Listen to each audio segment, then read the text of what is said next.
ലോകം മൊത്തം മീഡിയകളിലൂടെയാണ്. ലോകത്തെ നിയന്ത്രിക്കുന്നതും മീഡിയകളാണ്.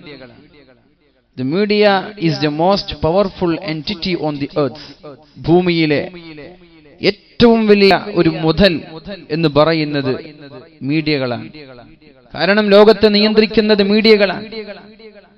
മുസ്ലിമീങ്ങളായ സംസ്കാര സമ്പന്നരായ ഒരു കൂട്ടം ആളുകളെ തീവ്രവാദികളായി മുദ്രകുത്തുന്നതിൽ ചുക്കാൻ പിടിച്ചത് മീഡിയകളാണ്. അതാ പറഞ്ഞത്, the media is the most powerful entity on the earth. ഭൂമിയിൽ ഏറ്റവും ശക്തിയുള്ള ഒരു മേഖല അല്ലെങ്കിൽ ഒരു സ്വത്താണ് മീഡിയകൾ എന്ന് പറഞ്ഞാൽ. they have the power, അവരുടെ കഴിവ് to make the innocent guilty, നിരപരാധികളായ ആളുകളെ കുറ്റവാളികളാക്കാൻ വളരെ എളുപ്പമാണ്, ഒരു റിസ്കും ഇല്ല. ഇന്ന് നമ്മൾ പറയുന്ന വാലിൽ ഏതെങ്കിലും ഒരു ഭാഗം കഷ്ണിച്ചെടുത്ത് എന്ത് ചെയ്യാം, നാളെ ഒരു ക്രിമിനലാക്കി മാറ്റി ചിത്രീകരിക്കാൻ നമ്മുടെ മീഡിയകൾക്ക് കഴിയും. മീഡിയകളുടെ പിന്നാലെയാണ് ആളുകൾ. മീഡിയകൾ നിയന്ത്രിക്കുന്നത് മിക്കവാറും ജൂതന്മാരാണ്. ഇസ്രായേലിൽ നിന്നുള്ള ജൂതന്മാർ, ഫാസിസ്റ്റ് ശക്തികൾ, ഇവരൊക്കെയാണ് നിയന്ത്രിച്ചുകൊണ്ടിരിക്കുന്നത്. അതുകൊണ്ട് തന്നെയാണ് മുസ്ലിമീങ്ങളുടെ വിഷയം വരുമ്പോ ആളിക്കത്തുകയും എന്ന മുസ്ലിമീങ്ങൾക്ക് അനുകൂലമായ വിഷയം വരുമ്പോ ആരും തൊടാതെ പോകുന്നതൊക്കെ അതുകൊണ്ടാണ്. And to make the guilty innocent, നിരപരാധികളെ കുറ്റവാളികളും കുറ്റവാളികളെ നിരപരാധികളും ഒക്കെ ആക്കുന്നത് ഈ മീഡിയകളാണ്. അല്ലാതെ ഈ നടക്കുന്ന സംഭവങ്ങളൊന്നും അതിലൊന്നും ഒരു യാഥാർത്ഥ്യവുമില്ല എന്ന് നമ്മൾ തിരിച്ചറിയണം. ഇന്ദുലേഖ ഉപയോഗിച്ചിട്ട് വെളുത്ത ആരെങ്കിലും ഉണ്ടോ നമ്മുടെ സദസ്സിൽ? ഉണ്ടോ? അല്ലെങ്കിൽ ഹെഡ് ആൻഡ് ഷോൾഡർ ഷാമ്പു ഉപയോഗിച്ചിട്ട് താരൻ പോയ ആളുകളുണ്ടോ? അല്ലെങ്കിൽ പപ്പായയുടെ സോപ്പ് ഉപയോഗിച്ച് സൗന്ദര്യം വർദ്ധിച്ച ആളുകളുണ്ടോ? അപ്പോ വലിയ ഭീമമായ തുകകൾ ചെലവഴിച്ച് അത് അഭിനയിക്കുന്ന നടന് ലക്ഷങ്ങൾ കൊടുക്കണം. അതിന്റെ സ്ക്രിപ്റ്റ്, അതിന് വേണ്ടുന്ന പദങ്ങളും അതിന്റെ മോട്ടോ ഇതൊക്കെ ഉപയോഗിക്കാൻ വേറെയും ലക്ഷങ്ങൾ. ഇനി അത് ചാനലിൽ ബ്രോഡ്കാസ്റ്റ് ചെയ്യാൻ വേറെയും ലക്ഷങ്ങൾ. കോടിക്കണക്കിന് രൂപയൊക്കെ ചെലവഴിച്ചിട്ട് നിങ്ങളുടെ സൗണ്ട് നന്നായിട്ട് കൂട്ടാൻ ഫുള്ള് കൂട്ടി, 2 മോണിറ്റർ രണ്ടും മൊത്തം കൂട്ടി വെക്കി. അപ്പോ ഇതിനു വേണ്ടി ഒരുപാട് ലക്ഷങ്ങൾ, ഇങ്ങനെ ലക്ഷങ്ങൾ ഒരുപാട് ചെലവഴിച്ചിട്ട് അവർക്ക് ഇതിലെന്ത് ലാഭം? നമ്മളെ പോലെയുള്ള വിഡ്ഢികളായ ആളുകൾ ഇതൊക്കെ വിശ്വസിച്ചിട്ട് വാങ്ങാൻ. സത്യത്തിൽ ഒന്നും ഇവിടെ നടക്കുന്നില്ല. ഇതാണ് ചാനലിൽ നിന്ന് ചെയ്തുകൊണ്ടിരിക്കുന്നത്. And that is power because they control the minds of the mass. ജനങ്ങളെ മൊത്തം നിയന്ത്രിക്കുന്നത് മീഡിയകളാണ്. മനുഷ്യന്റെ മനസ്സ് മീഡിയകളുടെ കൈകളിലാണ്. നമ്മുടെ ബുദ്ധിയും നമ്മുടെ തലച്ചോറും നമ്മുടെ ചിന്താമണ്ഡലങ്ങളും നമ്മൾ പണയം വെച്ചിരിക്കുന്നത് ചാനലുകൾക്ക് മുമ്പിലാണ്.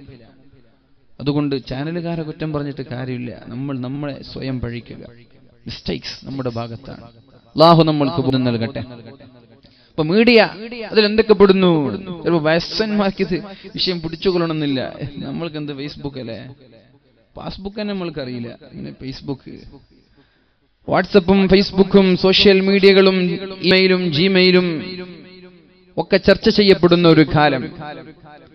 പക്ഷേ ഇതൊക്കെ വളരെ ഭംഗിയായി ഇതിന്റെ ദൂഷ്യഫലങ്ങളും ഇതിന്റെ സൈഡ് എഫക്റ്റും ഇതിന്റെ പാർശ്വഫലങ്ങളൊക്കെ അല്ലാഹുവിന്റെ ഹബീബ് സല്ലല്ലാഹു അലൈഹി വസല്ലം ഒരുപാട് വർഷം മുമ്പേ നമ്മെ അറിയിച്ചു പോയതാണ്.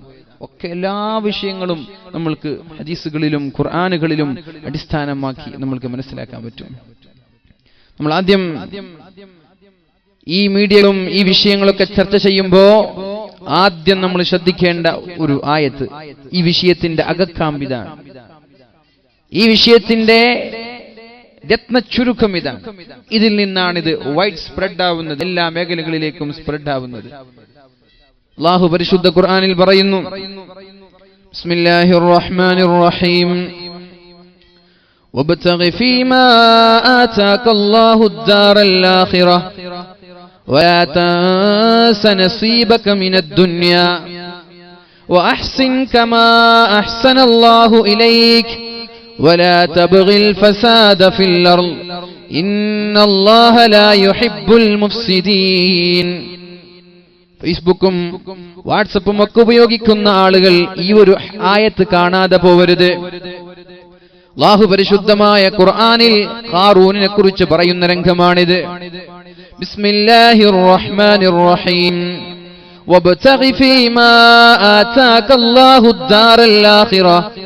അല്ലാഹു നമ്മൾക്ക് എന്ത് നൽകിയാലും അതിൽ നിന്ന് നമ്മൾ ആഗ്രഹിക്കേണ്ടത് ആഖിറത്തിലെ ജീവിതത്തിലെ വിജയമാണ്.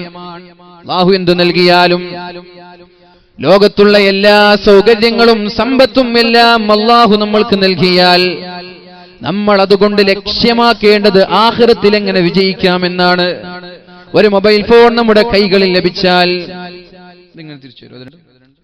ഒരു മൊബൈൽ ഫോൺ നമ്മുടെ കൈകളിലേക്ക് ലഭിച്ചാൽ, ഒരു വാഹനം നമ്മുടെ കൈകളിലേക്ക് ലഭിച്ചാൽ, ഒരു ബിസിനസ് സാമ്രാജ്യം നമ്മൾ പടുത്തുയർത്തിയാൽ, നമ്മുടെ കൈകളിലേക്ക് ലഭിക്കുന്ന എല്ലാ അനുഗ്രഹങ്ങളും, ആ അനുഗ്രഹങ്ങൾ കൊണ്ട് നമ്മൾ ആഗ്രഹിക്കേണ്ടത് എങ്ങനെ നാളെ മഹ്ശറയിൽ വിജയിക്കാമെന്നാണ്. അതാണ് അല്ലാഹു പരിശുദ്ധ ഖുർആനിൽ നമ്മെ പഠിപ്പിക്കുന്നത്. അതാണ് അല്ലാഹുവിന്റെ ഹബീബായ മുത്ത് റസൂലുള്ളാഹി സ്വല്ലല്ലാഹു അലൈഹി വസല്ലം പരിശുദ്ധ ഖുർആനിൽ നമ്മെ പഠിപ്പിക്കുന്നത്. വബ്തഗി, നിങ്ങൾ ആഗ്രഹിക്കണേ, നിങ്ങൾ കൊതിക്കണേ, ഫീമാ ആതാകല്ലാഹു ദാറൽ ആഖിറ. അല്ലാഹു നിങ്ങൾക്ക് എന്ത് നൽകിയാലും അതിൽ നിന്ന് നിങ്ങൾ കൊതിക്കേണ്ടത് അദ്ദാറൽ ആഖിറ, ആഖിറത്തിൽ എങ്ങനെ വിജയിക്കുമെന്നാണ്. ഏത് വിഷയമാണെങ്കിലും അത് തന്നെയാണ്. ഒരു ബൈക്ക് വാങ്ങി, ഇതുകൊണ്ട് ആഖിറത്തിൽ എങ്ങനെ രക്ഷപ്പെടാൻ പറ്റും? ഒരു വണ്ടി വാങ്ങി, കാറ് വാങ്ങി, ഇതുകൊണ്ട് നാളെ ആഖിറത്തിൽ എങ്ങനെ രക്ഷപ്പെടാൻ പറ്റും? അതാണ് നമ്മൾ ആലോചിക്കേണ്ടത്. അതാണല്ലോ പരിശുദ്ധ റസൂലുള്ളാഹി സ്വല്ലല്ലാഹു അലൈഹി വസല്ലം അവനെ കുറിച്ചാണല്ലോ ബുദ്ധിമാൻ എന്ന് പറഞ്ഞത്. അൽ കയ്യിസു മൻ ദാന നഫ്സഹു വഅമില ലിമാ ബഅദൽ മൗത്ത്. ബുദ്ധിമാൻ എന്ന് പറഞ്ഞാൽ മൻ ദാന നഫ്സ, സ്വന്തം ശരീരത്തെ നിയന്ത്രിക്കുന്നവനാണ് ബുദ്ധിമാൻ എന്ന് പറഞ്ഞാൽ. വഅമില ലിമാ ബഅദൽ മൗത്ത്, മരണശേഷം എങ്ങനെ രക്ഷപ്പെടാൻ പറ്റുമെന്ന് ആലോചിക്കുന്നവനാണ് ബുദ്ധിമാൻ. ഏത് വിഷയമാണെങ്കിലും ഇതുകൊണ്ട് എനിക്ക് ഖബറിൽ എങ്ങനെ രക്ഷപ്പെടാൻ പറ്റും, ഇതുകൊണ്ട് നാളെ മഹ്ശറയിൽ എങ്ങനെ വിജയിക്കാൻ പറ്റും, ഇതാരാലോചിക്കുന്നത് അവനാണ് ബുദ്ധിമാൻ. അല്ലാത്തവനോ അൽ കയ്യിസു മൻ ദാന നഫ്സഹു വഅമില ലിമാ ബഅദൽ മൗത്ത്. എന്ത് ലഭിച്ചാലും, ഏതൊരു വിഷയം വന്നാലും നാളെ മഹ്ശറ ലോകത്ത് എങ്ങനെ വിജയിക്കുമെന്ന് ആഗ്രഹിക്കുന്ന ആളുകളാണ് ബുദ്ധിമാൻ എന്ന് പറഞ്ഞാൽ. വഅമില ലിമാ ബഅദൽ മൗത്ത്, മരണശേഷമുള്ള ലോകത്തേക്ക് വേണ്ടി അധ്വാനിക്കുന്നവനാണ് ബുദ്ധിമാൻ. ഇവിടെ ഷോർട്ട് ടൈം പീരീഡ് ആണ്, ഇത് ചെറിയ ഒരു കാലമാണ്. ഇവിടെ ഒന്നും ഒരു യാത്രക്കാരനാണ്. ദുനിയാ കേ മുസാഫിർ മൻസിൽ തെരേ ഖബർ ഹേ. ഓ ദുനിയാവിലെ യാത്രക്കാരാ, നീ പോകേണ്ടത് ഖബറിലേക്കാണ്, നിന്റെ വീട് ഖബറിലാണ്. മഹാനായ ഇബ്നുൽ ഖയ്യിം റളിയല്ലാഹു അൻഹു പറയുകയാണ്, ഇബ്നുൽ ഖയ്യിം റളിയല്ലാഹു അൻഹു പറയുകയാണ്, ഉമ്മമാരുടെ ഗർഭപാത്രത്തിൽ നിന്ന് ഭൂമി ലോകത്തേക്ക് കാലെടുത്ത് വെച്ചത് മുതൽ നമ്മളെല്ലാവരും യാത്രക്കാരാണ്. നമ്മുടെ യാത്ര തുടങ്ങിയിരിക്കുകയാണ്. ഉമ്മമാരുടെ ഗർഭപാത്രത്തിൽ നിന്ന് ഭൂമിയിലേക്ക് കാലെടുത്ത് വെച്ച ആ ദിവസം മുതൽ നമ്മളെല്ലാവരും യാത്രക്കാരാണ്. യാത്രയുടെ ഡെസ്റ്റിനേഷൻ ഏതാണ് നമ്മുടെ ലക്ഷ്യസ്ഥാനം ഏതാണ്? ആ ലക്ഷ്യസ്ഥാനമാണ് ഖബർ എന്നുള്ളത്. നമ്മൾ ദുബായിലേക്ക് പോകുമ്പോ 3000 കിലോമീറ്റർ താണ്ടണം. നമ്മുടെ ഡെസ്റ്റിനേഷൻ ദുബായ് ആണ്. സൗദി ആണെങ്കിൽ സൗദിയാണ്. ഈ യാത്രക്ക് അവിടെ എത്തിയ യാത്ര കഴിഞ്ഞു. പക്ഷേ നമ്മുടെ യാത്ര, ഇതിന്റെ ഡെസ്റ്റിനേഷൻ ഖബറാണ്. നമ്മളൊക്കെ യാത്രക്കാരാണ്. ആ യാത്രയിലേക്കുള്ള ഓരോ കിലോമീറ്ററുകളാണ് നമ്മുടെ പകലുകളും നമ്മുടെ രാത്രികളും. നമ്മൾ മനസ്സിലാക്കണം, ഖബറിലേക്കുള്ള യാത്രയുടെ കിലോമീറ്ററുകളാണ് നമ്മുടെ രാത്രിയും നമ്മുടെ പകലുകളും ഒക്കെ. ഒരു രാത്രി കഴിയുമ്പോൾ നമ്മൾ ആലോചിക്കണേ, ഖബറിലേക്കുള്ള കിലോമീറ്റർ അടുത്തു എന്നാണ്. മംഗലാപുരം പോവുകയാണ് ഫ്ലൈറ്റ് പിടിക്കാൻ വേണ്ടി. അങ്ങനെ പോകുമ്പോൾ കുമ്പളയിലെത്തുമ്പോൾ നമ്മൾ ആലോചിക്കാറുണ്ടല്ലോ, മാഷാ അല്ലാഹ് കുമ്പളെത്തിയല്ലോ, ഇനി അല്പമല്ലേയുള്ളൂ. അതുപോലെയാണ് ഓരോ മനുഷ്യന്റെ ഓരോ ദിവസങ്ങളും. ഇന്ന് രാത്രി കഴിയുന്നതോടുകൂടി നമ്മൾ ആലോചിക്കേണ്ട വിഷയമാണ്, ഖബറിലേക്കുള്ള ഒരു വഴി, ഒരു ദിവസം അടുത്തുപോയല്ലോ, ഖബറിലേക്കുള്ള ഒരു കിലോമീറ്റർ അടുത്തുപോയല്ലോ എന്ന് ആലോചിക്കുകയാണ് നമ്മൾ വേണ്ടതെന്ന് മഹാനായ ഇബ്നുൽ ഖയ്യിം റളിയല്ലാഹു അൻഹു നമ്മോട് പഠിപ്പിക്കുന്നുണ്ട്. വൽ ആജിസു, വിഡ്ഢി എന്ന് പറഞ്ഞാൽ ആരാ? വിഡ്ഢി എന്ന് പറഞ്ഞാൽ ആരാ? മന്നത്ബഅ നഫ്സഹു ഹവാഹ, സ്വന്തം ശരീരം എന്താണോ പറയുന്നത് അതുപോലെ ജീവിക്കുന്നവനാണ് വിഡ്ഢി എന്ന് പറഞ്ഞാൽ. ശരീരം പറയുന്നത് കേൾക്കുന്നവൻ വിഡ്ഢിയാണ്. വതമന്നാ അലല്ലാഹിൽ അമാനി, എന്നിട്ടവൻ പ്രതീക്ഷിക്കുക അല്ലാഹു എനിക്ക് പുറത്തു തരുമെന്ന്. എന്നിട്ടവൻ കൊതിക്കുക നാളെ സ്വർഗീയ ലോകത്ത് ഞാൻ വിജയിക്കുമെന്ന്. ഇവിടെ ഒന്നും ചെയ്തിട്ടില്ല. വിലപ്പെട്ട സമയങ്ങളൊക്കെ അനാവശ്യ കാര്യങ്ങൾക്ക് വേണ്ടി ചെലവഴിച്ചു. അള്ളാഹുവിനെ കുറിച്ച് ഓർക്കാനോ അള്ളാഹുവിന് വേണ്ടി സമയം കണ്ടെത്താനോ നാളെ അക്ബറിലേക്ക് വേണ്ടി സമയം കണ്ടെത്താനോ നമ്മൾ തയ്യാറായിട്ടില്ല. അങ്ങനെയുള്ള ആളുകളാണ് വിഡ്ഢി. ആ പുഷ്പമേ അധിക തുംഗപദത്തിലെത്ര ശോഭിച്ചിരുന്നു രാജ്ഞി കണക്ക നീ. നമ്മുടെ വീടിന്റെ മലർവാടിയുള്ള മനോഹരമായ പുഷ്പമൊന്ന് തൊട്ടുനോക്കി, ആ പുഷ്പമേ എന്തോ ഒരു സൗന്ദര്യമാണ് നിനക്ക് എന്ന് പറഞ്ഞ് ആളുകളെല്ലാം കടന്നു വന്ന് ഒന്ന് മണപ്പിക്കുകയും ഒന്ന് തൊട്ടുനോക്കുകയും ഒന്ന് ചുംബിക്കുകയും ചെയ്യാറുണ്ടല്ലോ. അതുപോലെയാണ് ഒരു മനുഷ്യന്റെ ജീവിതം എന്ന് പറഞ്ഞാൽ. പക്ഷേ 2 ദിവസം കഴിഞ്ഞു അതേ മലർവാടിയിലേക്ക്, അതേ പൂന്തോട്ടത്തിലേക്ക് ഏതെങ്കിലും ഒരാൾ ആ ഒരു പുഷ്പത്തിന്റെ മണം, ആ ഒരു മണം ആസ്വദിക്കാൻ വേണ്ടി കടന്നു വന്നാൽ ആ പുഷ്പം അവിടെ ഉണ്ടാവില്ല. അത് താഴെ കരിഞ്ഞു വീണു പോയിരിക്കുകയാണ്. വീണപൂവിൽ കുമാരനാശാൻ നൽകുന്നത് വളരെ മഹത്തായ ആശയമാണ്. ആ പുഷ്പമേ അധിക തുംഗപദത്തിലെത്ര ശോഭിച്ചിരുന്നു രാജ്ഞി കണക്ക നീ. എത്ര മനോഹരമായിട്ടാണ് നീ അവിടെ പ്രശോഭിച്ചു നിന്നിരുന്നത്. എത്ര ആളുകളാണ് നിന്നെ കാണാൻ വന്നത്. എത്ര ആളുകളാണ് നിന്നെ തൊട്ട് മണത്തു നോക്കിയത്. എന്തോ ഒരു സൗന്ദര്യമായിരുന്നു. എത്ര ആളുകളാണ് നിന്റെ മുന്നിൽ നിന്ന് സെൽഫി എടുത്തത്. പക്ഷേ 2 ദിവസമാകുമ്പോഴേക്കും വാടിക്കരിഞ്ഞു നിലത്തു വീണു. പിന്നെ ആർക്കും ആ പുഷ്പത്തെ ആവശ്യമില്ലല്ലോ. ആഹ് ക്യാ യേ റിയാസേ ദഹ്ർ മേ ഹം ക്യാ ഗയാ. ഈ ദുനിയാവെന്ന പൂന്തോട്ടത്തിൽ നമ്മുടെ കഥകളും അത്ര തന്നെയാണ്. ഈ ദുനിയാവ് ഒരു പൂങ്കാവനമാണ്, ഇതൊരു പൂന്തോട്ടമാണ്. അവിടുത്തെ പുഷ്പങ്ങളാണ് നമ്മളൊക്കെ. ആ പുഷ്പം കരിഞ്ഞു പോയതുപോലെ നമ്മളും നാളെ കരിഞ്ഞു പോവേണ്ടവരാണ്. അത് ചിന്തിക്കുന്നവനാണ് ബുദ്ധിമാനെന്ന് പരിശുദ്ധ റസൂലുള്ളാഹി സല്ലല്ലാഹു അലൈഹി വസല്ലം. അതാണ് അല്ലാഹു തആല പരിശുദ്ധ ഖുർആനിൽ പറഞ്ഞത്. വബ്തഗി, നിങ്ങൾ ആഗ്രഹിക്കണേ, ഫീമാ ആതാകല്ലാഹ്, അല്ലാഹു നിങ്ങൾക്ക് എന്ത് നൽകിയാലും അതിൽ നിന്ന് നിങ്ങൾ കൊതിക്കേണ്ടത് അദ്ദാറൽ ആഖിറ, അന്തിമ വിജയമാണ്. എങ്ങനെ ഖബറിൽ രക്ഷപ്പെടാൻ പറ്റുമെന്നാണ്, എങ്ങനെ മഹ്ശറയിൽ രക്ഷപ്പെടാൻ പറ്റുമെന്നാണ്. വലാ തൻസ നസീബക മിനദ് ദുനിയാ, ദുനിയാവിൽ അല്ലാഹു നമ്മൾക്ക് നൽകിയ അനുഗ്രഹങ്ങളെ ഒരു കാരണവശാലും മറന്നുപോവല്ല, മറക്കാൻ പാടില്ല. ഒരു iPhone 6 വാങ്ങി, അൽഹംദുലില്ലാഹ്. അതുവേണ്ടി അള്ളാഹുവിന് വേണ്ടി നന്മ ചെയ്യാൻ ഉപയോഗിക്കണം. ഒരു വണ്ടി വാങ്ങി, ഒരു കാറ് വാങ്ങി, ഒരു ബൈക്ക് വാങ്ങി, സിനിമ കാണാൻ വേണ്ടിയല്ല ആ ബൈക്ക് നമ്മൾ ഉപയോഗിക്കേണ്ടത്. ഏതെങ്കിലും കലാലയങ്ങളിൽ നിന്ന് വൈകുന്നേരങ്ങളിൽ നിന്ന് നമ്മുടെ പെൺകുട്ടികൾ വീട്ടിലേക്ക് വരുമ്പോ അവരുടെ വായ നോക്കാൻ പോവാനല്ല നമ്മുടെ ബൈക്കുകളും നമ്മുടെ വാഹനങ്ങളും ഉപയോഗിക്കേണ്ടത്. ഇങ്ങനെയുള്ള ഇൽമിന്റെ സദസ്സുകൾ ഉണ്ടാകുമ്പോ, പള്ളിയിൽ ജമാഅത്ത് നടക്കുമ്പോ, കുടുംബ ബന്ധം പുലർത്താൻ വേണ്ടി, ഇതിനു വേണ്ടിയാണ് നമ്മളൊക്കെ നമ്മുടെ വാഹനങ്ങൾ ഉപയോഗിക്കേണ്ടത്. അല്ലാഹു നമ്മൾക്ക് നൽകിയ അനുഗ്രഹങ്ങളെ ഒരു കാരണവശാലും മറന്നുപോവല്ല. വണ്ടി വാങ്ങാൻ കഴിയാത്ത 100 കണക്കിന് ആളുകളില്ലേ? എത്ര ആളുകളാണ് ബസ്സിൽ പോകുന്നത്? ബൈക്ക് വാങ്ങാൻ കഴിയാത്ത ആളുകളില്ലേ? അവർക്കും അവരുടെ മനസ്സിൽ പൂതിയുണ്ട്, എനിക്കൊരു ബൈക്ക് വാങ്ങണം, എനിക്കൊരു കാർ വാങ്ങണം, എനിക്കൊരു വാഹനം വാങ്ങണം. പക്ഷേ അല്ലാഹു ആ ഒരു അനുഗ്രഹം അയാൾക്ക് കൊടുക്കാതെ നമ്മൾക്ക് നൽകിയത് നമ്മോടുള്ള സ്നേഹം കൊണ്ടല്ല. ആദ്യമായി മനസ്സിലാക്കേണ്ടത് ഇന്നല്ലാഹ യുഅതിൽ ഇൽമ ഇന്നല്ലാഹ യുഅതിൽ മാല ലിമൻ അഹബ്ബ വലിമൻ ലം യുഹിബ്ബ്. അല്ലാഹു ഒരാൾക്ക് സമ്പത്ത് നൽകുന്നത് കണ്ടാൽ അയാളോട് സ്നേഹമുള്ളത് കൊണ്ട് നൽകിയതാണെന്ന് തെറ്റിദ്ധരിക്കല്ല. അല്ലാഹു മുതൽ നൽകുന്നത് കാണുമ്പോ അല്ലാഹുവിന് അയാളോട് ഇഷ്ടമാണെന്ന് തെറ്റിദ്ധരിക്കണ്ട. ഇന്നല്ലാഹ, നിശ്ചയമായിട്ടും അല്ലാഹു തആല യുഅതിൽ മാല, സമ്പത്ത് നൽകും. ആർക്കൊക്കെ? ലിമൻ അഹബ്ബ വലിമൻ ലം യുഹിബ്ബ്. അല്ലാഹുവിന് ഇഷ്ടമില്ലാത്ത ആളുകൾക്കും അല്ലാഹുവിന് ഇഷ്ടമുള്ള ആളുകൾക്കും അല്ലാഹു സമ്പത്ത് നൽകും. അല്ലേ? നമ്മുടെ നാടിന്റെ മുതലാളിമാരെ നോക്കിയേ, ലോകത്തിലെ ഏറ്റവും അറിയപ്പെട്ട മുതലാളിമാര്, ഏറ്റവും വലിയ സമ്പന്നരായ ആളുകൾ, അവർക്ക് മുസ്ലിമീങ്ങളാണോ? ഇന്ന് വരെ അള്ളാഹുവിനൊരു സുജൂദ് പോലും ചെയ്യാത്ത ആളുകൾക്കല്ലേ അള്ളാഹു ഒരുപാട് മുതൽ നൽകിയത്. അതുകൊണ്ട് മുതൽ കാണുമ്പോ അള്ളാഹു അയാൾ അനുഗ്രഹിച്ചു എന്ന് തോന്നണ്ട, വണ്ടിയുടെ വലുപ്പം കാണുമ്പോ. അതുപോലെ നമ്മുടെ ബൈക്കുകളോ, ഒരാളുടെ സാമ്പത്തിക അഭിവൃദ്ധി കണ്ടിട്ട് ഒരാളും തെറ്റിദ്ധരിക്കല്ല. അള്ളാഹു അയാൾക്ക് സാമ്പത്തിക ശേഷി നൽകിയത് അള്ളാഹുവിന് ഇഷ്ടമുള്ളത് കൊണ്ടാണെന്ന്. അങ്ങനെയല്ല, അള്ളാഹു രണ്ടു പേർക്കും സമ്പത്ത് നൽകും. പക്ഷേ അള്ളാഹു ദീന് നൽകുന്നത് ലിമൻ അഹബ്ബ, അവൻ ഇഷ്ടപ്പെട്ട ആളുകൾക്ക് മാത്രമേ അള്ളാഹു ദീന് നൽകുകയുള്ളൂ. ദീനിയായി ജീവിക്കാൻ ഒരാൾക്ക് സാധിക്കുന്നുണ്ടോ? അയാൾ അള്ളാഹു ഇഷ്ടമാണ്. അള്ളാഹു ഒരാളെ ദീനിയായിട്ടൊരാളെ കാണുന്നുണ്ടോ? അയാൾ അള്ളാഹുവിന് ഇഷ്ടമാണ്. ഒരാൾ ഇൽമ പഠിക്കാൻ വേണ്ടി ഒരു വഴിയിലേക്ക് പ്രവേശിച്ചാൽ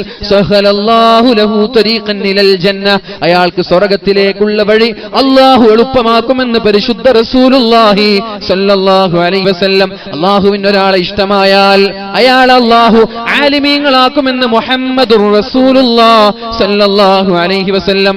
അള്ളാഹുവിന് ഇഷ്ടമുള്ള ആളുകളെ അള്ളാഹു ആലിമീങ്ങളാക്കും, അള്ളാഹു ഫുഖഹാക്കളാക്കും എന്ന് പരിശുദ്ധ റസൂലുള്ളാഹ്. അതുകൊണ്ട് സമ്പത്ത്, വീടിന്റെ വലുപ്പം, ഇതൊന്നും കണ്ടിട്ട് ഒരാൾ അളക്കണ്ട. അതല്ല, ഇഷ്ടമുള്ള ആൾക്കും കൊടുക്കും, ഇഷ്ടമില്ലാത്ത ആളുകൾക്കും കൊടുക്കും. പക്ഷെ ദീനിയായി ജീവിക്കാൻ നമ്മൾക്ക് അവസരമുണ്ടോ? വലിയ ഭാഗ്യവാന്മാരാണ്. അള്ളാഹു നമ്മൾക്കത് നിലനിർത്തിരുമാറാവട്ടെ. അല്ലാഹു തആല പറയുകയാണ്, വലാ തൻസ നസീബക മിനദ് ദുനിയാ. അല്ലാഹുവാണ് ഇതൊക്കെ നൽകുന്നത്, നമ്മൾ ഉണ്ടാക്കിയതല്ല. അങ്ങനെ തോന്നുന്നുണ്ടോ ഇതൊക്കെ നമ്മൾ ഉണ്ടാക്കിയതാണെന്ന്? അല്ല. അല്ലാഹു പറയാണ്, വആഫിഖൂ മിമ്മാ റസഖ്നാകും മിൻ ഖബ്ൽ അൻ യഅതിയ അഹദകുമുൽ മൗത്ത് فيقول رب لولا أخرتني إلى أجل قريب فأتصدق وأكن من الصالحين. എൻ്റെ എല്ലാ സഹോദര സഹോദരിമാരോടും പറയാനുള്ളത്, വഅൻഫിഖൂ മിമ്മാ റസഖ്നാകും. അല്ലാഹു നമ്മൾക്ക് നൽകിയ ഏതൊരു കാര്യമാണെങ്കിലും അല്ലാഹു നൽകിയതാണ്, നമ്മൾ ഉണ്ടാക്കിയതല്ല. അപ്പൊ ഞാൻ രാവിലെ മുതൽ വൈകുന്നേരം വരെ ഷോപ്പിലിരിക്കുന്നതോ ശരിയാ? നീ ഷോപ്പിലിരുന്നത് കൊണ്ട് കച്ചവടം ഉണ്ടാവോ? ഇല്ല, അത് അല്ലാഹു തരണം. അപ്പൊ ഞാൻ ഗൾഫിലേക്ക് യാത്ര പോകുന്നതോ, നീ ഗൾഫിലേക്ക് പോയത് കൊണ്ട് പൈസ ഉണ്ടാവോ? എത്ര ആളുകൾ ഷോപ്പിലിരിക്കുന്നുണ്ട്, എന്നിട്ട് ഒരു മാസം കൊണ്ട് ഷോപ്പ് പൂട്ടുന്നുണ്ട്. എത്ര ആളുകൾ ഗൾഫിൽ പോയി ഒരു ജോലിയില്ലാതെ തിരിച്ചു വരുന്നുണ്ട്. ഇതൊക്കെ റബ്ബിന്റെ നിയന്ത്രണത്തിലാണ്. അല്ലാഹുവാണ് ഇതൊക്കെ നൽകുന്നത്. ആ ഒരു ബോധം നമ്മൾക്ക് ഉണ്ടാവണം.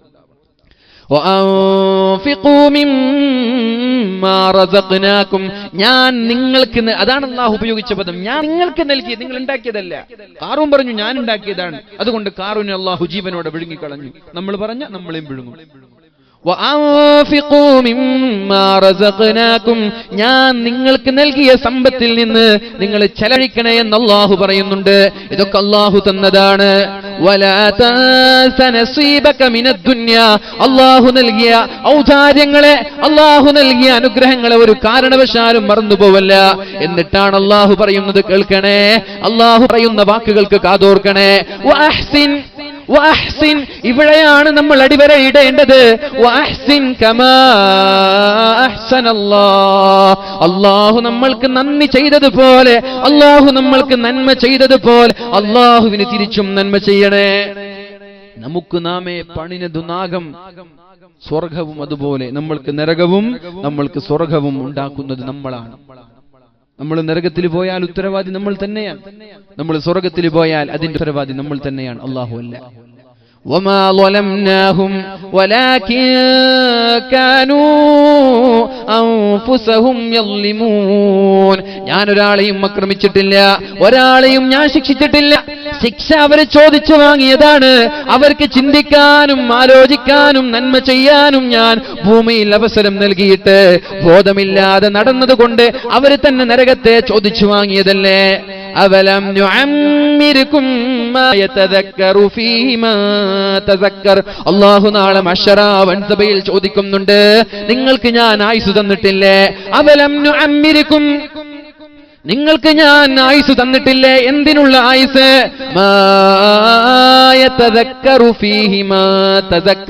ആലോചിക്കുന്ന ആളുകൾക്ക് ആലോചിക്കാൻ, ചിന്തിക്കുന്ന ആളുകൾക്ക് ചിന്തിക്കാൻ, പഠിക്കേണ്ടവർക്ക് പഠിക്കാനുള്ള ആയുസ് ഭൂമിയിൽ ഞാൻ നിങ്ങൾക്ക് തന്നിട്ടില്ലേ? എന്തേ നന്നാവാത്തത്? എന്തേ നിങ്ങൾ നന്നാവാത്തത്? നാളെ മഹ്ശറ വൻസഭയിൽ നരകത്തിൽ കിടന്നുകൊണ്ട് യാ മാലികു ലിയഖ്ളി അലൈനാ, ഒരുപാട് കാലക്കാലം നരകത്തിൽ കിടന്ന് ശരീരമാകെ വെന്തുരുകുമ്പോഴാണ് മാലിക് റളിയല്ലാഹു അൻഹുവിനോട് പറയുന്നത്, യാ മാലിക്, ഒന്ന് രക്ഷപ്പെടുത്തുമോ? ഒന്ന് രക്ഷപ്പെടുത്തുമോ? കുടിക്കാൻ വെള്ളം തരുമോ? ഞങ്ങളുടെ ശരീരമാകെ ദ്രവിച്ചു പോയിട്ടുണ്ട്, ശരീരത്തിൽ നിന്ന് രക്തവും ചലവും ഒഴുകുന്നുണ്ട്, ശരീരമാകം വെന്തുപോയിട്ടുണ്ട്, കരിഞ്ഞു പോയിട്ടുണ്ട്. യാ മാലികു ലിയഖ്ളി അലൈനാ, ഒന്ന് റബ്ബിനോട് പറയണേ, ഒന്ന് രക്ഷപ്പെടുത്താൻ, അല്ലെങ്കിൽ ഒന്ന് വെള്ളം തരാൻ, അല്ലെങ്കിൽ ഒരു ഭക്ഷണം നൽകാൻ കഴിയില്ല. ഖദ് സാല മിന്നൽ ഹദീദ്, സ്വദീദ്, ഞങ്ങളിൽ നിന്ന് ചലമിതാ ഒഴുകുകയാണ്. ഖദ് നളിജ മിന്നൽ ജുലൂദ്, ഞങ്ങളുടെ തൊലിയാകെ പഴുത്തു പോയിരിക്കുകയാണ്, തൊലിയാകെ പഴുത്തു പോയിരിക്കുകയാണ്, ഞങ്ങളിൽ നിന്ന് ചീഞ്ചലം ഒഴുകുന്നുണ്ട്, ദാഹിച്ചിരിക്കാൻ വയ്യ. അതുകൊണ്ട് റബ്ബിനോടൊന്ന് പറയണേ, അല്ലാഹുവിനോടൊന്ന് പറയണേ, ഇവിടെ നിന്ന് ഒന്ന് രക്ഷപ്പെടുത്താൻ പറയുമോ എന്ന് മാലിക് അലൈഹിസ്സലാമിനോട് നരകവാസികൾ ചോദിക്കുമ്പോഴാണ് മാലിക് അലൈഹിസ്സലാം പറയുന്നത്, ഇഖ്സഉ ഫീഹാ, ഒരു വാക്ക് മിണ്ടരുത്, ഒരു വാക്ക് മിണ്ടാൻ പാടില്ല, സംസാരിക്കാൻ പാടില്ല, മിണ്ടാതിരിക്കണം. ഇതെപ്പം മറുപടി വരുന്നറിയോ? ചോദിച്ചിട്ട് 1000 വർഷക്കാലം കഴിഞ്ഞിട്ടാ മറുപടി പറയും. ഈ മോണിറ്റർ ഇങ്ങനെ ആക്കിയ ഉപകാരവും. 1000 വർഷം കഴിഞ്ഞിട്ടാണ് മാലിക് മറുപടി പറയാ. മാലിക് അലൈഹിസ്സലാമിനോട് നരകത്തിൽ നിന്ന് കരഞ്ഞ് നരകവാസികൾ ചോദിക്കും, പ്ലീസ് ഒന്ന് സഹായിക്കോ. 1000 വർഷം കഴിയുമ്പോ മറുപടി പറയും. എന്തെന്നറിയ മറുപടി? മിണ്ടാതെ അവിടെ ഇരുന്നു, നിങ്ങൾക്ക് ആലോചിക്കാനും ചിന്തിക്കാനും ദുനിയാവിൽ സമയം തന്നിട്ടില്ലേ? അപ്പൊ നിങ്ങൾ കളിച്ചു നടന്നു, എന്നിട്ട് ഇവിടെ നിന്നിട്ട് കരയാണല്ലേ? പിന്നെ അവരൊരു വാക്ക് മുണ്ടൂല, പിന്നെ ഇങ്ങനെ ഗർജിക്കാൻ, ഇങ്ങനെ കരയാൻ, വെപ്രാളത്തോടെ ഇങ്ങനെ നമ്മളൊക്കെ കരയുന്നത് പോലെ അനന്തമായി കരഞ്ഞുകൊണ്ടിരിക്കുമെന്ന് മഹാന്മാരായ പണ്ഡിതന്മാർ നമ്മെ പഠിപ്പിക്കുകയാണ്. അള്ളാഹു നമ്മളെ രക്ഷപ്പെടുത്തുമാറാവട്ടെ. നമ്മൾ ആലോചിക്കേണ്ടത്, അള്ളാഹു നമ്മൾക്ക് നന്മ നൽകിയതുപോലെ, അള്ളാഹു നമ്മൾക്ക് സൗകര്യം നൽകിയതുപോലെ അള്ളാഹുവിന് നിങ്ങളും നന്മ ചെയ്യണേ. ആദ്യം നമ്മൾ മനസ്സിലാക്കേണ്ടത്, നമ്മുടെ മൊബൈൽ ഫോൺ, നമ്മുടെ സോഷ്യൽ മീഡിയകൾ, അത് നമ്മുടെ സ്വർഗമാണ്, അത് തന്നെ നമ്മുടെ നരകവുമാണ്. അത് നമ്മൾ ആദ്യം മനസ്സിലാക്കുക. നമ്മുടെ മാതാപിതാക്കൾ നമ്മുടെ നരകമാണ്, നമ്മുടെ സ്വർഗമാണ്. അതെങ്ങനെയാണ് മാതാപിതാക്കൾ നരകവും സ്വർഗവുമാകുന്നത്? മാതാപിതാക്കളുടെ തൃപ്തിയില്ലാതെ ഒരാൾ ലോകത്തോട് വിട പറഞ്ഞു പോയാൽ മാതാപിതാക്കൾ കാരണം നമ്മൾ നരകത്തിലേക്കാ പോവുക. മാതാപിതാക്കൾ അവർക്കിഷ്ടമില്ലാതെ തൃപ്തിയില്ലാതെ ഒരു മകൻ മരിച്ചുപോയി എങ്കിൽ നരകത്തിലേക്ക്, ഡയറക്റ്റ് നരകത്തിലേക്ക്. ഉമ്മമാരെ വെറുപ്പിക്കുന്ന ആളുകൾ, ഉമ്മമാരോട് എതിർ സംസാരിക്കുന്ന ആളുകൾ, ഉമ്മമാർക്കെതിരെ ശബ്ദിക്കുകയും ഉമ്മമാർക്കെതിരെ ഒച്ചപ്പാടുണ്ടാക്കുകയും ഉമ്മമാരെ വേദനിപ്പിക്കുകയും ചെയ്യുന്ന ആളുകൾ, അവർക്ക് അല്ലാഹു അജ്ജല ലഹുൽ ഉഖൂബത ഫിദ്ദുനിയ, നാളെ ആഖിറത്തിൽ മാത്രമല്ല ദുനിയാവിൽ വെച്ച് തന്നെ ശിക്ഷ നൽകുമെന്ന് ശഫീഉനാ റസൂലുള്ളാഹി സല്ലല്ലാഹു അലൈഹി വസല്ലം പഠിപ്പിക്കുകയാണ്. അതുപോലെ തന്നെയാണ് നമ്മുടെ സോഷ്യൽ മീഡിയകളൊക്കെ അങ്ങനെ തന്നെയാണ്, നമ്മുടെ മൊബൈൽ ഫോണുകളും അങ്ങനെ തന്നെയാണ്, നമ്മുടെ വാട്സപ്പും നമ്മുടെ ഫേസ്ബുക്കും അങ്ങനെയാണ്. സ്വർഗം വാങ്ങേണ്ടവർക്ക് സ്വർഗം വാങ്ങാം, നരകം വാങ്ങേണ്ടവർക്ക് നരകം വാങ്ങാം. പക്ഷെ എങ്ങനെയാണ് സ്വർഗം ലഭിക്കുക, എങ്ങനെയാണ് നരകം ലഭിക്കുക? അതാണ് നമ്മൾക്ക് ഇവിടെ പഠിക്കാനുള്ളത്. വാട്സപ്പ് കൊണ്ട് എങ്ങനെ സ്വർഗം ലഭിക്കും, വാട്സപ്പ് കൊണ്ട് എങ്ങനെ നരകം ലഭിക്കും എന്നതാണ്. ഫേസ്ബുക്ക് കൊണ്ട് ഒരാൾക്ക് എങ്ങനെ സ്വർഗം കരസ്ഥമാക്കാം, ഫേസ്ബുക്ക് കൊണ്ട് തന്നെ ഒരാൾക്ക് എങ്ങനെ നരകം കരസ്ഥമാക്കാം, ആ ഒരു വിഷയമാണ് നമ്മൾക്ക് ഇവിടെ ചർച്ച ചെയ്യാനുള്ളത്. നമ്മുടെ വീട്ടിലുണ്ടല്ലോ TV എന്ന് പറയുന്നത്, നമ്മുടെ വീട്ടിലുള്ള ടെലിവിഷൻ, അതുകൊണ്ട് നാളെ അള്ളാഹുവിന്റെ സ്വർഗീയ ലോകത്തേക്ക് എങ്ങനെ നമ്മൾക്ക് കടന്നു പോകാൻ പറ്റുമെന്നും എങ്ങനെയാണ് നരകത്തിലേക്ക് പോകുന്നതെന്നും ആലോചിക്കാനാണ് നമ്മുടെ ഈ സദസ്സുകൾ. എന്റെ പ്രിയമുള്ള സഹോദരങ്ങളെ, വളരെ വളരെ ശ്രദ്ധയോടെ ആദർക്കണേ. അള്ളാഹു തൗഫീഖ് നൽകുമാറാവട്ടെ. അള്ളാഹു തആല പറയുകയാണ്, വഅഹ്സിൻ കമാ അഹ്സനല്ലാഹു ഇലൈക്, അള്ളാഹു നന്മ ചെയ്തതുപോലെ ഒരു മൊബൈൽ ഫോൺ വാങ്ങാനും ഒരു വണ്ടി വാങ്ങാനും ഒരു TV വാങ്ങാനും നിങ്ങൾക്ക് അള്ളാഹു കഴിവ് നൽകിയതുപോലെ തിരിച്ച് അള്ളാഹുവിന് നന്ദി ചെയ്യണേ, അള്ളാഹുവിനും നന്മ ചെയ്യണേ എന്ന് അള്ളാഹു പഠിപ്പിക്കുന്നുണ്ട് പരിശുദ്ധ ഖുർആനിൽ. അങ്ങോട്ട് നന്മ ചെയ്യുക, ഇങ്ങോട്ട് നന്മ ചെയ്തതിന് പകരമായി. അല്ലാഹു തൗഫീഖ് ചെയ്യട്ടെ, അല്ലാഹു തൗഫീഖ് ചെയ്യട്ടെ. മഹാനായ റസൂലുള്ളാഹി സല്ലല്ലാഹു അലൈഹി വസല്ലമ തങ്ങൾ അപകടം പിടിച്ച ഒരു വിഷയം നമ്മോട് പഠിപ്പിക്കുന്നുണ്ട്. ആലോചിക്കണേ. ഇവിടെ കൂടിയിരിക്കുന്ന ഉമ്മമാരോട്, ഉപ്പമാരോട്, രക്ഷിതാക്കളോട്, ചെറുപ്പക്കാരോട്, പ്രത്യേകിച്ച് കാസർഗോട്ടിലെ എല്ലാ ആളുകളോടും പറയാനുള്ളത്, എനിക്ക് പലപ്പോഴും തോന്നാറുണ്ട്, കാസർഗോട്ടിലുള്ള ആളുകൾക്ക് അല്പം റിയാ കൂടുതലുണ്ടോ എന്ന്. നോട്ടീസിൽ പേര് വന്നില്ലേ? ആരാണ് നോട്ടീസ് ഉണ്ടാക്കിയത്? അവർക്ക് വിളിച്ച് തെറി പറ. എന്റെ പേര് നോട്ടീസിൽ കൊടുത്തില്ലല്ലോ. എത്ര തവണയാണ് വലിയ വലിയ ആലിമീങ്ങൾ വരെ ഇങ്ങനെ ചെയ്യുമ്പോ വേദന തോന്നുകയാണ്. സ്വാഗതം പറയുമ്പോ എന്റെ പേരൊന്ന് വിട്ടുപോയാൽ പിറ്റേ ദിവസം ഉസ്താദിനോട് തെറി പറയാ, ഉസ്താദിനോട് ദേഷ്യപ്പെടുക, ഉസ്താദിനെ പുറത്താക്കുക, ഉസ്താദിനെ പിരിച്ചുവിടുക. എന്ത് സംസ്കാരമാണിത്? എന്ത് സംസ്കാരമാണിത്? അല്ലാഹുവിന്റെ ഹബീബ് സല്ലല്ലാഹു അലൈഹി വസല്ലം നന്മ പോലും രഹസ്യമായി ചെയ്യണമെന്ന് പഠിപ്പിച്ച പരിശുദ്ധ റസൂലുള്ളാഹി സല്ലല്ലാഹു അലൈഹി വസല്ലമ തങ്ങളുടെ അനുയായികളായ നമ്മൾ ആളുകൾക്ക് മുമ്പിൽ ഷൈൻ ചെയ്യാൻ വേണ്ടിയിട്ടാണോ നന്മ ചെയ്യുന്നത്? ഒരു സമ്പത്ത് നൽകിയാൽ, ഒരു സംഭാവന നൽകിയാൽ നോട്ടീസിൽ പേര് വേണം. ഒരു പ്രോഗ്രാം കഴിഞ്ഞാൽ ഇപ്പൊ പിലാങ്കട്ടയിൽ നടക്കുന്ന മഹാനായ സഈദ് ഉസ്താദിന്റെ ആണ്ട് നേർച്ചയോടനുബന്ധിച്ച് നടക്കുന്ന ഇങ്ങനൊരു പ്രൗഢമായ പരിപാടി ഇവിടെ അസ്തമിക്കുമ്പോ നാളെ ഉത്തരദേശത്തിൽ കൊടുക്കുമ്പോ നാട്ടുകാരൊക്കെ ഉത്തരദേശം വായിക്കും, എന്റെ പേരില്ലല്ലോ. ഉടനെ തന്നെ ആരാണ് നൽകിയത് അയാൾക്ക് വിളിക്കുക, എന്തേ എന്റെ പേര് കൊടുക്കാത്തത്? എത്ര സംഭവങ്ങളുണ്ടെന്നറിയോ? എന്ത് മോശത്തരാണത്! ഇങ്ങനെയുള്ള ആളുകൾ സ്വർഗത്തിന്റെ വക്കിലെത്തൂല. അണുമണി തൂക്കം. റിയാ എന്ന് പറഞ്ഞാൽ ശിർക്കാണ്. റിയാ എന്ന് പറഞ്ഞ ശിർക്കാണ്. ആളുകൾക്ക് കാണാനും ആളുകളുടെ മുമ്പിൽ ഷൈൻ ചെയ്യാനും വേണ്ടി പ്രവർത്തിക്കുന്ന ആളുകൾ അവർ ശിർക്ക് ചെയ്തതിന് തുല്യമാണെന്ന് മഹാന്മാരായ പണ്ഡിതന്മാർ നമ്മോട് പഠിപ്പിക്കുന്നുണ്ട്. അശ്ശിർക്കുൽ ഖഫി എന്നാണ് റിയാഇനെ വിളിച്ചത്. ശിർക്കിന്റെ മൂർത്തിഭാവം അല്ലാഹു അല്ലാതെ മറ്റൊരാളെ ആരാധിക്കുക. ശിർക്കിന്റെ ചെറിയ ഭാവം ആളുകൾ കാണാൻ വേണ്ടി നന്മ ചെയ്യാം. സ്റ്റേജിലിരിക്കുക, നോട്ടീസിൽ പേര് വരണമെന്ന് കൊതിക്കുക, വന്നില്ലെങ്കിൽ അതിന്റെ പേരിൽ പ്രശ്നമുണ്ടാക്കുക. എത്രയെത്ര സ്ഥാപനങ്ങളുണ്ടങ്ങനെ, എത്രയെത്ര സ്ഥാപനങ്ങളുണ്ടങ്ങനെ. കമ്മിറ്റി ഭാരവാഹികളായ ആളുകളുടെ പേരെങ്ങാനും നോട്ടീസിലോ ഉത്തരദേശത്തിലോ കാരവല്ലോ വന്നില്ലെങ്കിൽ അതിന്റെ പേരിൽ പ്രശ്നമുണ്ടാക്കുന്ന ആലിമീങ്ങളെ അറിയാം, അതിന്റെ പേരിൽ പ്രശ്നമുണ്ടാക്കുന്ന കമ്മിറ്റി ഭാരവാഹികളെ അറിയാം. എന്തോ ഒരു മോശപ്പെട്ട പ്രവർത്തനങ്ങളാണത്. ഫോട്ടോ വരാനാണോ നമ്മൾ അധ്വാനിക്കുന്നത്? പേര് വരാനാണോ നമ്മൾ അധ്വാനിക്കുന്നത്? നാളെ അല്ലാഹുവിന്റെ കോടതിയിലേക്ക്, മഹ്ശറാവൻ സഭയിലേക്ക് നമ്മളൊക്കെ ചെല്ലുമ്പോ അല്ലാഹു നാളെ ആദ്യമായി വിചാരണ നടത്തുന്ന മൂന്നാളുകളുണ്ട്. മഹാനായ റസൂലുള്ളാഹി സല്ലല്ലാഹു അലൈഹി വസല്ലമ തങ്ങൾ നമ്മോട് പറഞ്ഞുവല്ലോ, ലാ തസൂലു ഖദമ ഇബ്ന ആദം, ഓ ആദമിന്റെ പുത്ര, ഓ മനുഷ്യന്മാരെ, നിന്റെ കാൽപാദങ്ങൾ അനക്കാൻ ഞാൻ അനുവദിക്കൂല, നിന്റെ കാൽപാദങ്ങൾ അനക്കാൻ ഞാൻ അനുവദിക്കൂല. ഹത്താ യുസ്അല അൻ അർബഇ ഖിസാൽ, 5 കാര്യത്തിന് കൃത്യമായ സ്പഷ്ടമായ മറുപടിയില്ലാതെ നിങ്ങളുടെ കാൽപാദങ്ങൾ നിങ്ങൾക്ക് അനക്കാൻ പറ്റുമെന്ന് കരുതേണ്ട. ഒരിക്കലും നിങ്ങൾ അങ്ങനെ വിചാരിക്കരുത്. എന്താണ് ചോദിക്കുന്നത്? അൻ ഇൽമിഹി, നിങ്ങൾ പഠിച്ച ഇൽമുകൾ നിങ്ങൾ എന്ത് ചെയ്തു എന്ന് ചോദിച്ചാൽ നിങ്ങൾ എന്താ വിചാരിച്ചത്? ഇൽമു എന്ന് പറഞ്ഞാൽ മദ്രസയിൽ പോയി പഠിക്കുന്ന ഇൽമു മാത്രമാണെന്ന് കരുതിയോ? ദർസിൽ പോയി പഠിക്കുന്ന ഇൽമു മാത്രമാണെന്ന് കരുതിയോ? ഏതെങ്കിലും മതസ്ഥാപനങ്ങളിൽ പോയി പഠിക്കുന്ന ആ ഇൽമു മാത്രമാണെന്ന് കരുതിയോ? അല്ല. ഇൽമു എന്ന് പറഞ്ഞാൽ വാലിന്റെ സദസ്സിൽ നിന്ന് നമ്മൾ പഠിക്കുന്നത് ഇൽമാണ്.